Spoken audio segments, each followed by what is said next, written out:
regarde les cieux, ou regarde vers les cieux, c'est encore plus précis, ou sphora kochavim, et compte les étoiles, je lis le verset que vous avez sous les yeux, im tuchal isporotam, est-ce que tu peux les compter? Vayomer lo ko zarecha. Sache que c'est comme ça que sera ta descendance. Donc, il y a une promesse ici que la descendance d'Abraham est une descendance qui sera infinie comme les étoiles. Infinie comme les étoiles, ça ne veut pas dire qu'il y a une infinité d'étoiles, ça veut dire qu'on ne peut pas compter les étoiles. Donc, il en sera de même pour la descendance de Abraham. Ve'emin badonai, et Abraham crut en Dieu, va yarcheve alo tzedaka, et cela lui fut compté comme une tzedaka, c'est-à-dire comme une bonté. Le fait qu'Abraham ait cru en la promesse divine lui est compté comme une bonté envers celui qui lui a promis. Parce qu'en effet, on fait des promesses, mais on ne croit pas toujours aux promesses qu'on donne. Et quand quelqu'un fait une promesse et que tu crois en ses promesses, ça donne évidemment une force énorme à ses promesses. Imaginez-vous que quelqu'un vous promette des choses et que vous émettiez tout de suite un doute sur la valeur de telle promesse. C'est un peu difficile de continuer à promettre. Si dès qu'on te promet quelque chose, ce n'est que des promesses. Ce n'est que des promesses, ça affaiblit énormément la force des promesses. C'est-à-dire qu'Akadosh Baruch Hu a donc tenu comme une bonté de la part d'Abraham de croire à ses promesses. Surtout qu'à ce moment-là, évidemment, Abraham n'a pas d'enfant. Alors, il y a un commentaire de Rashi, c'est le commentaire qu'on va étudier maintenant, et qui est un des commentaires connus et clés de ce que dit Rashi à propos de cela. Donc, vous l'avez tout de suite dans le premier commentaire de Rashi, je lis Ve'emin Bashem, et il a cru en Dieu. Il a cru, c'est-à-dire qu'il a fait confiance. Il a fait confiance à la promesse que Dieu lui a donnée, que sa descendance sera comme les étoiles du ciel. Il a confiance en cela. Lo sha'al lo ot al zot. Il ne lui a pas demandé d'accompagner sa promesse par un signe. Ot, par un signe. Akadosh Baruch Hu a promis à Abraham que sortirait de lui une descendance comme les étoiles du ciel, et Abraham a sincèrement cru à cette promesse divine sans réclamer que ça soit accompagné de quelque chose qui vienne confirmer la promesse. C'est ce que dit Rashi. Aval, mais al Yerushat haaretz sha'al lo ot. Mais par contre, quand Akadosh Baruch Hu lui a fait la promesse de l'héritage de la terre d'Israël, à cela, il a réclamé un signe. Vea Marlo, et Abraham a dit à Akadosh Baruch Hu, Bame Eda, comment est-ce que je le saurai sans aucune crainte de ma part que la promesse que tu me fais d'avoir un héritage la terre d'Israël est une promesse qui tiendra court, qui tiendra son parcours. Alors Rashi met donc ici en comparaison deux promesses divines essentielles qui ont été faites par Akadosh Baruch Hu à Abraham. Il y a deux promesses essentielles qui ont été faites. La première promesse, c'est qu'Abraham allait avoir une continuité, qu'Abraham allait avoir une postérité, ses enfants continueraient après lui longtemps. Ça, c'est la première promesse. Abraham a cru tout de suite. C'est-à-dire qu'il a adhéré, il a fait confiance à la promesse divine en ce qui concerne cela. Par contre, quand Akadosh Baruch Hu va lui promettre par la suite, ça apparaît par la suite, il va lui promettre la terre d'Eretz Israël. Abraham a dit, attends, c'est une très belle promesse, mais j'aimerais que ça soit confirmé par un signe, que ça soit confirmé par quelque chose qui vienne confirmer, qui vienne prouver que cette promesse tiendra. Alors, évidemment, quand Rachid nous dit cela, il y a tout de suite une grande question qui se pose. Comment se fait-il que, à propos de la promesse que Dieu lui fait d'avoir une suite, une continuité, des enfants, des générations, Abraham semble n'émettre aucun doute, et Akadosh Baruch Hu, comme il est marqué dans ce verset, Ve'emin Bashem va yarshe ve'alo tzedaka. Akadosh Baruch Hu a dit Kol hakavod. Je te promets quelque chose qui paraît très loin d'ailleurs, puisque Abraham et Sarah depuis longtemps sont mariés et n'ont toujours pas d'enfants. Et Kol hakavod de ta imuna. Mais nous dit Rachid, n'oublie pas une chose, c'est que par la suite, quand Akadosh Baruch Hu va faire une autre promesse, là, Abraham dit, c'est pas aussi évident que ça. À ce niveau-là, j'ai besoin d'un signe. Comment se fait-il qu'il y a une différence entre les deux promesses? Est-ce qu'il y aurait une différence au niveau de la Emouna? Ou est-ce qu'il y aurait une différence au niveau du signe? De la promesse? Est-ce qu'il y a une différence? Est-ce que la différence tient dans la Emouna de Abraham qui change d'une promesse à l'autre? Et ça, c'est une grande et grave question. Une grave question. Comment se fait-il qu'on voit Abraham qui est à la tête des Ma'aminim, à la tête de ceux qui croient, et tout d'un coup, quand Akadosh Baruch Hu lui promet la terre d'Eretz Israël, il dit pourquoi y aurait-il un changement au niveau de la force de la Emouna d'Abraham? Ou est-ce que c'est pas au niveau de la force de la Emouna d'Abraham qu'il y a un changement, mais au niveau de la promesse qui est faite? Ce qui voudrait dire que la promesse divine concernant Eretz Israël est plus difficile à réaliser que la promesse divine de donner à Abraham et Sarah, qui sont stériles, des enfants. C'est-à-dire, dans les deux cas, les questions sont graves. Vous comprenez ce que je dis? Dans les deux cas, c'est une question qui est grave. Si on dit qu'il y a une différence au niveau de la Emouna, pourquoi? Nachmanide, le Ramban, justement, lui, il va mettre l'accent sur ça en disant, c'est pas possible. Abraham, qui a été jeté dans la fournaise, qui ensuite est prêt à la fin de ses épreuves de prendre son fils et d'aller à la Hakeda, tout d'un coup manifeste ici une espèce de refroidissement de la Emouna. Et il a besoin d'une preuve qui vienne confirmer la promesse que Dieu lui fait en ce qui concerne Eretz Israël. Pourquoi? C'est pas évident. Cette terre peut être disputée par quelqu'un d'autre. C'est nachon. C'est nachon. Il y a deux descendances du côté de Abraham, Ishmaël et Yitzhak. C'est ça le problème.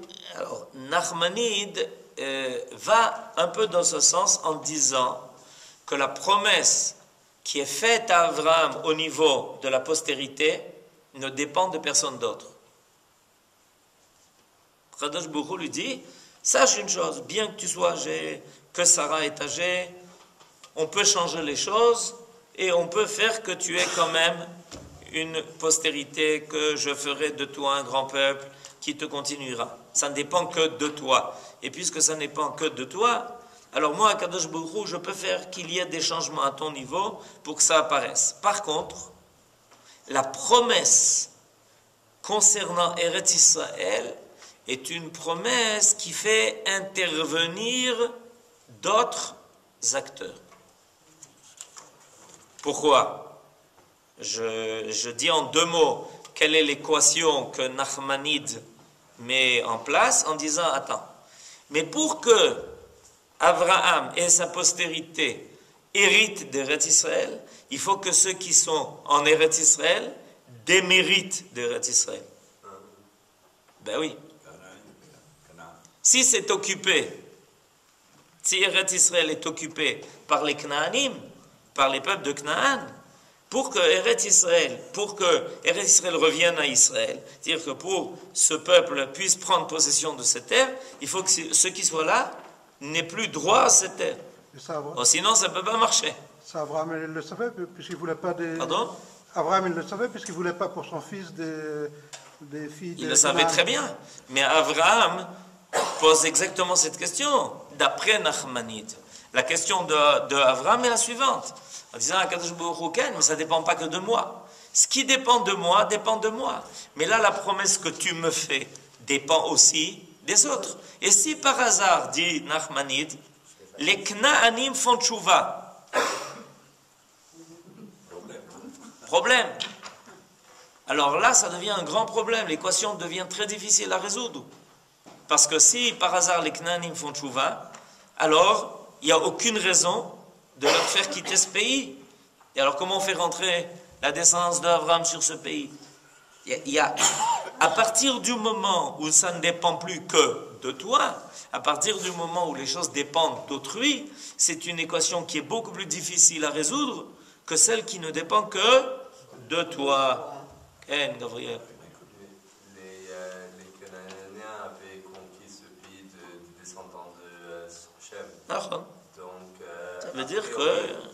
Donc, a priori, ce n'est pas le leur. Et donc, de la même façon, on peut dire, c'est comme reprendre quelque chose qui a été volé. À la base, du fait que ça a été volé, ça ne devient pas la propriété du voleur. C'est une remarque qui est bonne, et c'est pour ça que le Maharal n'accepte pas, par exemple, l'explication de Nachmanide. Quoique, on peut quand même dire, bon, ça a été volé, mais pour le moment, ils sont là, ils sont présents. Et Abraham est inquiet. Pourquoi? Parce que cette équation, elle réclame deux choses. Que ceux qui sont en Eretz Israël deviennent des méritants d'Eretz Israël, et que ceux qui rentrent en Eretz Israël deviennent méritants d'Eretz Israël. C'est-à-dire qu'il y a une double crainte qui peut s'éveiller chez Abraham. La première crainte qui s'éveille chez Abraham, mais ça dépend des autres. La deuxième crainte qui peut s'éveiller chez Abraham, est-ce que ma descendance sera suffisamment méritante à un moment donné, en tout cas beaucoup plus méritante que ceux qui habitent, pour qu'ils y aient droit, quoi qu'il arrive. C'est un problème. Donc Abraham a des craintes.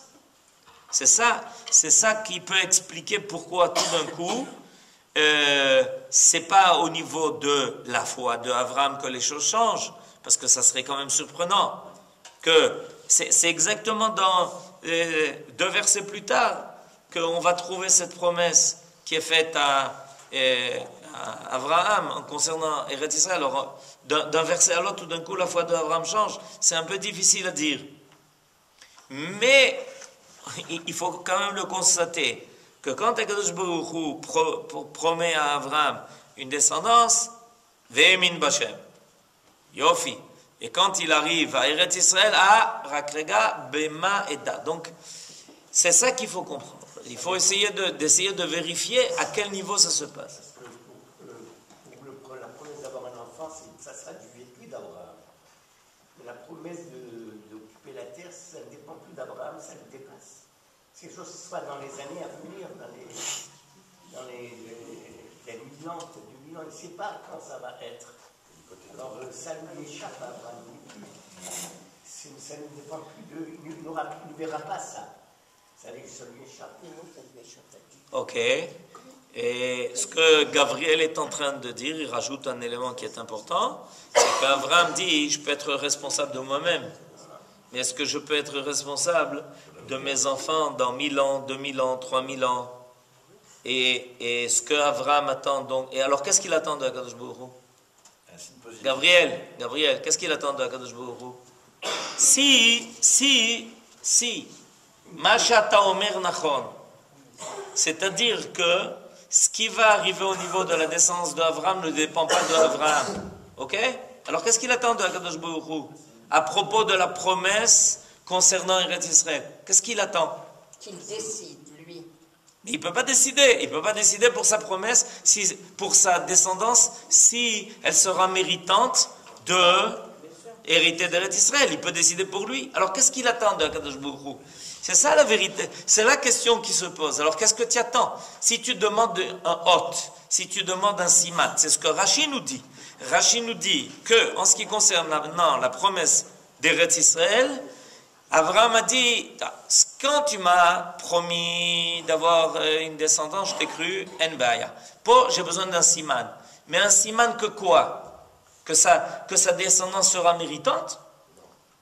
Est-ce qu'Akadosh Baruch Hu peut lui donner un siman pareil? Que ta descendance sera méritante. T'inquiète pas, ils seront méritants.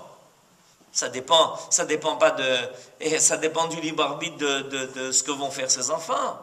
Hein, Abraham? Je reviens un peu sur la première promesse. Vous avez dit que ça ne dépend pas ça dépend de lui-même. Comment c'est possible? Un couple qui reste 25 ans, c'est rire, je crois que c'est le temps qu'ils ont passé. Comment se fait-il que ça dépend que d'eux-mêmes? Ça ne dépend plus de là, ça dépend de Dieu. Ken, mais ça ne dépend pas d'autrui.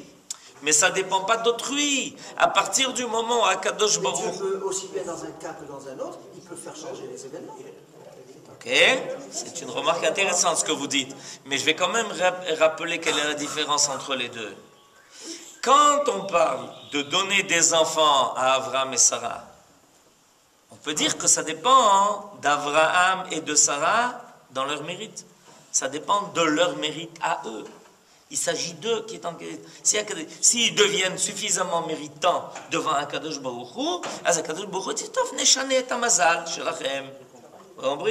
Par contre, quand tu dis non, c'est pas de ça qu'il s'agit. Il s'agit que ta postérité finisse par hériter de toutes les façons Eretz Israël sans que ça change, sans que cette promesse ne soit remise en question. Mais là, ça dépend d'énormément de facteurs. Ça dépend d'énormément de facteurs. Est-ce que la postérité d'Abraham sera méritante? À long terme. Parce qu'Abraham, évidemment, va enseigner à ses enfants. Mais est-ce que ça va durer? Est-ce que ça va tenir? Est-ce que les arrières des arrière-petits-enfants d'Abraham vont continuer à enseigner la route d'Abraham? Et est-ce qu'ils vont continuer de rester méritants pour avoir Eretz Israël? Et est-ce que ceux qui sont là lâcheront leur pas? Il y a plusieurs choses qui peuvent se passer. C'est ça que ça s'appelle. C'est ça que ça veut dire. Ça dépend plus de Abraham et de Sarah. C'est vraiment une grave question. Et le Maharal, lui, va mener sa thèse en disant que, en réalité, il n'y a pas de changement au niveau de la Emouna d'Abraham. On ne peut pas accepter une chose pareille, de dire que chez Abraham, il y a un temps d'une Emouna qui soit totale et un temps d'une Emouna qui soit à capital limité. C'est impossible. Toute la personnalité d'Abraham nous dit qu'il était Ma'amin en absolu. On le voit, il a passé 10 épreuves, et pendant toutes les épreuves qu'Abraham passe, il n'a jamais bougé de sa Emouna. Alors tout d'un coup, en ce qui concerne Eretz Israël, ça fait pas possible. Alors regardez, vous avez la réponse du Maharal sur la feuille de gauche, sur la colonne de gauche, qui commence Ach Hanire. Vous avez trouvé? Sur la feuille de gauche, sur la colonne de gauche qui commence un nouveau paragraphe. Ach Hanire. Ach Hanire. שהאות הוא שעל כל פנים תתקיים ההבטחה ואין צריך לירה שמה יגרום החטא. Ki aot ou shekach yiye bevadai. Alors, le Maharal dit la chose suivante. Là, c'est en condensé, ensuite il va le développer. Il dit que ce que Abraham a réclamé de Akadosh Baruch Hu, c'est qu'ils reçoivent un siman qui ne fasse plus dépendre la promesse des facteurs qui pourraient intervenir au niveau du don d'Eretz Israël à Abraham et à ses descendants. Par exemple, Shema Yigrom Achet. Traduction, la faute pourrait entraîner que la promesse ne puisse pas se réaliser. Si la crainte qui pourrait apparaître serait qu'Abraham dit, c'est bien, à moi tu me promets d'Israël, moi je fais ce qu'il faut pour, mais ma descendance, moi je ne peux pas, d'où je sais ce qui va se passer. Alors qu'est-ce qu'Abraham réclame? Il réclame que la promesse soit accompagnée d'un siman, d'un hot. Hot c'est un siman, c'est-à-dire un signe clair. Et vous allez comprendre pourquoi il y a besoin de ce siman. Velo sha'al ot al netinat azera, mipne shechiluk gadol yesh benehem, de bezera en chidush shielo zera, ve'en kan davar ma'ase klal, rak chidush hamazal, ve'akadosh baruch hu amar lo shielo zera, ve'emin bashem, shekach yelo le'atid. Parce qu'il y a une grande différence entre les deux promesses. La promesse concernant une descendance, c'est une promesse qui concerne le changement de statut d'Abraham lui-même. Et ça, nous dit le Maharal, ça, Abraham n'a pas besoin que ça soit confirmé. Parce qu'il est en relation directe avec Akadosh Baruch Hu. Akadosh Baruch Hu lui parle, il parle à Akadosh Baruch Hu, c'est une affaire entre eux. Vous comprenez ce que je veux dire? C'est une affaire entre Abraham et Akadosh Baruch Hu. Il faut remarquer que ce qui est très particulier dans la vie de nos patriarches et de nos mères, c'est que Akadosh Baruch Hu est présent en permanence dans leur vie. C'est-à-dire, le fait que Akadosh Baruch Hu vienne et dise à Abraham, tu sais, t'inquiète pas, toi et ta femme, vous allez avoir un enfant, à nos yeux, quand on a 100 ans et 90, 100 ans pour Abraham et 90 pour Sarah, ça paraît être dans les cieux. Mais pour Abraham, c'est sur terre. Pourquoi? Parce qu'Abraham a vu nos ancêtres, nos patriarches et leurs femmes côtoyer Akadosh Baruch Hu. Donc, le miracle fait partie du quotidien. À ce niveau-là, le miracle fait partie du quotidien. Nous dit le Maharal, il n'y a pas tellement de chidouche là-dedans. Aval, et là arrive l'autre élément.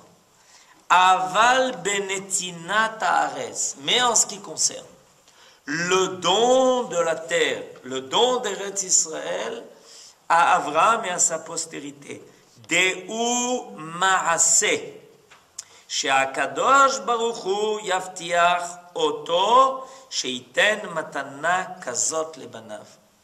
Mais que Akadosh Baruch Hu donne la terre à la descendance de Abraham, où déjà ce quotidien de la présence de Dieu n'est plus ce qu'elle est avec Abraham.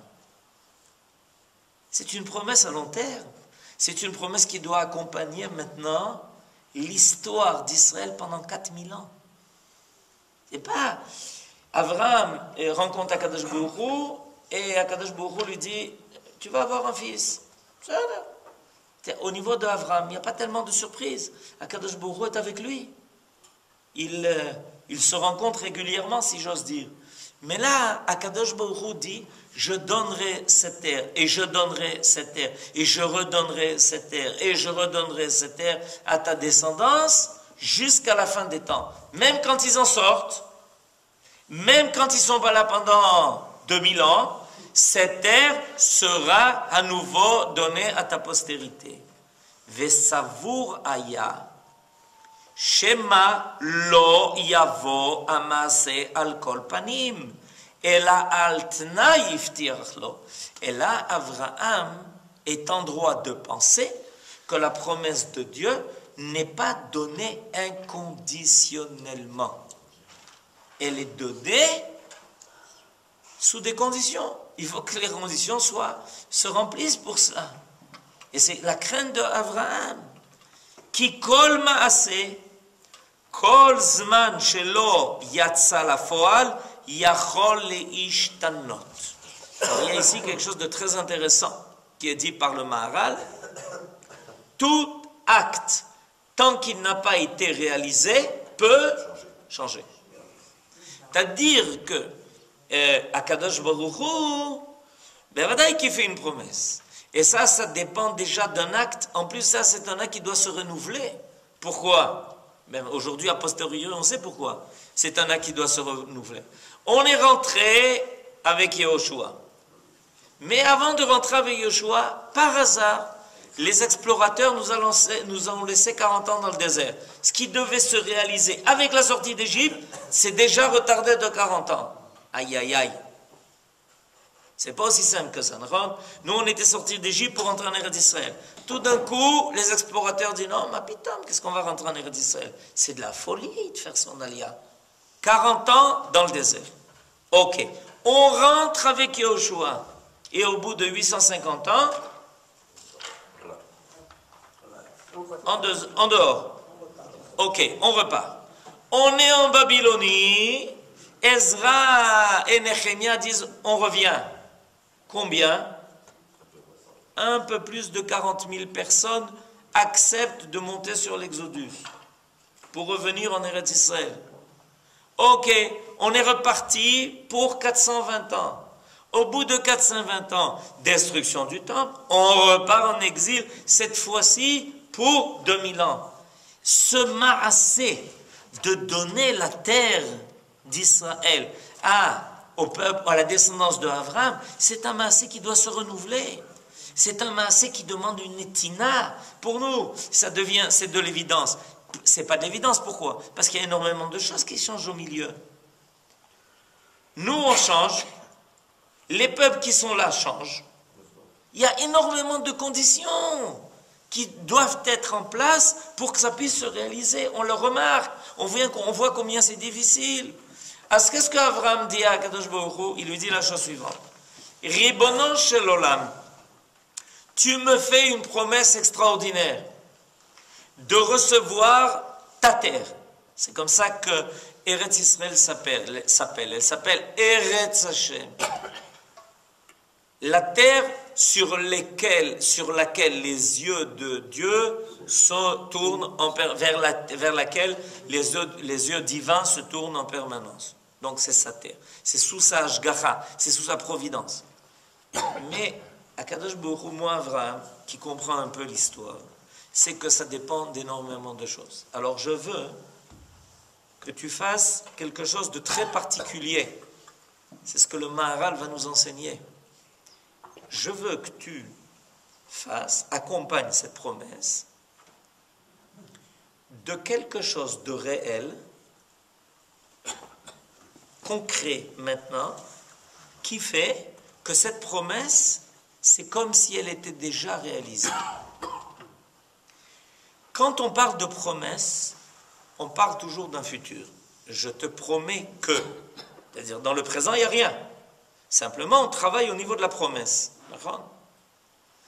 Et très souvent, par exemple, promesse de vente. Si on dit à quelqu'un, je te promets de te vendre quelque chose. Ok? Au niveau de la halakha, en quoi ça l'oblige? Si je dis à quelqu'un, je te promets de te vendre quelque chose, ou je te promets de te donner un cadeau, je te promets de te donner un cadeau, en quoi ça l'oblige?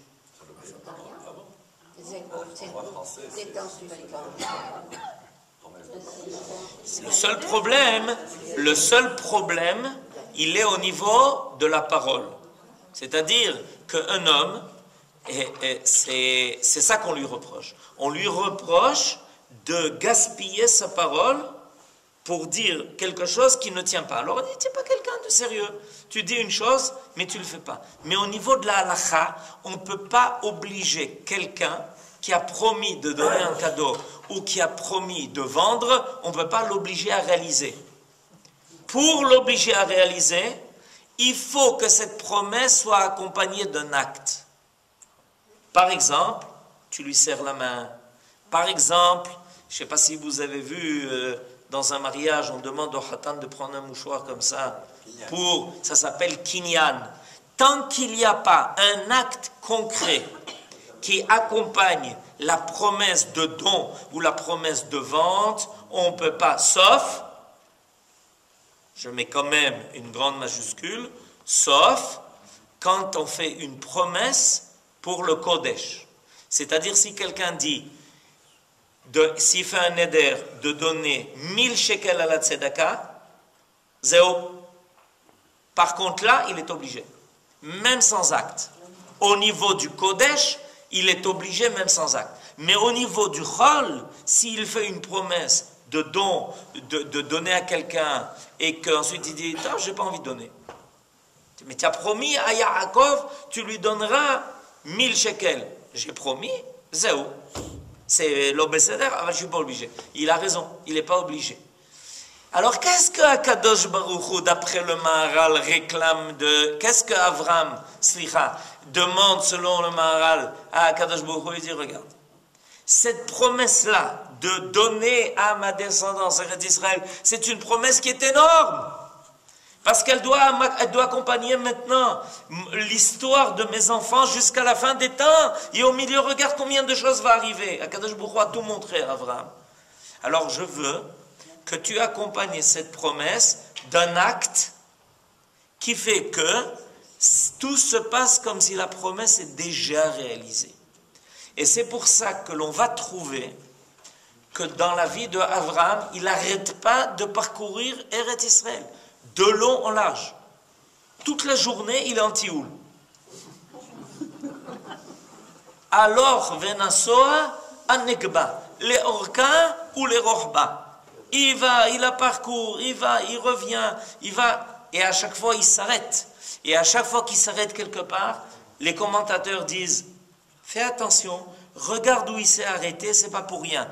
Parce que viendra un jour où ses enfants vont se retrouver au même endroit, et il va leur arriver des tas de choses, et grâce au fait qu'Avram était là et qu'il a prié pour leur réussite, ça va marcher. Il va arriver à Elon Moré, et ensuite il va arriver à Haï, parce que à l'époque de Yoshua, il va y avoir la guerre contre Haï, et que cette guerre, ça va être une guerre qui est difficile, et Avram Avinu va aller là-bas pour prier pour que ses enfants, sa descendance réussissent. C'est-à-dire qu'il traduit par quelque chose de concret la promesse qui lui est faite, de façon à ce que tout se passe comme si la promesse n'est pas une promesse qui dépend de ce qui va se passer, mais elle est déjà scellée, elle est déjà confirmée par ce qui se passe à l'époque d'Avram. Ce qu'Avram donc est en train de faire, c'est qu'il est en train de sortir la promesse de donner Eretz Israël de la conjoncture des événements qui vont suivre. Comme Marpella.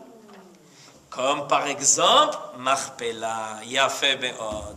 Il arrive à Marat Marpella, et maintenant vous comprenez le secret. Ephron lui dit, Faddal. C'était Jabari. Non, maintenant c'était Ephron à cette époque. Faddal, prends, je te donne un cadeau. Dit Avram, quoi? Cadeau? Chas v'shalom. Surtout pas de cadeau. Makara. Non, pas de cadeau. Je paye tout ce qu'il faut payer. Pourquoi? Parce que je suis en train de concrétiser maintenant de mes jours la promesse. Et sachez qu'en réalité, on est en train de prendre une grande leçon là. Pourquoi? Parce que on a dans la Bible la promesse que Eretz Israël nous appartient. Seulement Avram est en train de nous apprendre que pour que cette promesse soit une promesse qui tienne, il faut sans arrêt la concrétiser.